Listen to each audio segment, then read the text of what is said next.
David and his family army moved to the wilderness of Paran outside of Carmel.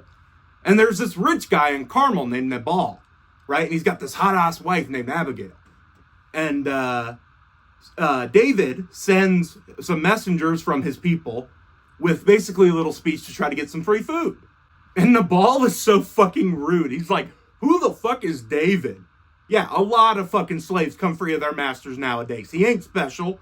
What, am I supposed to give every fucking loser that comes out here a free feast? Suck eggs, pussy.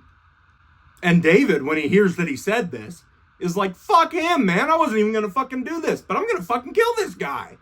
So he literally takes and mobilizes his 400-person army towards Carmel. Some messengers get to Abigail, and they tell her what happened, and she freaks the fuck out, and she immediately gets a bunch of food and a bunch of wine, and puts it on donkeys, and just fucking takes off to try to intercept David. She meets up with David and his men right outside Carmel, and she's like, holy shit, take all this stuff. I know my husband was a dick. I know that God destroys your enemies, and we don't want to be on that list.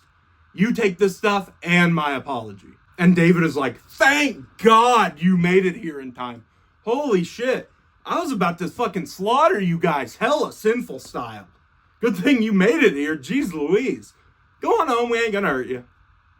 When Abigail gets home, Nabal is already eating and drinking like a fucking 600-pound life contestant, right?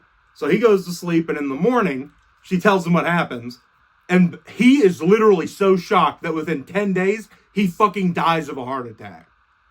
David hears that Nabal has died, and he's like, so I'm hearing Abigail is single? And now that might sound bad, but you gotta understand, but by this point, Michal had already been remarried to somebody else because Saul didn't like David. He also married some other lady at the same time, but that's not important.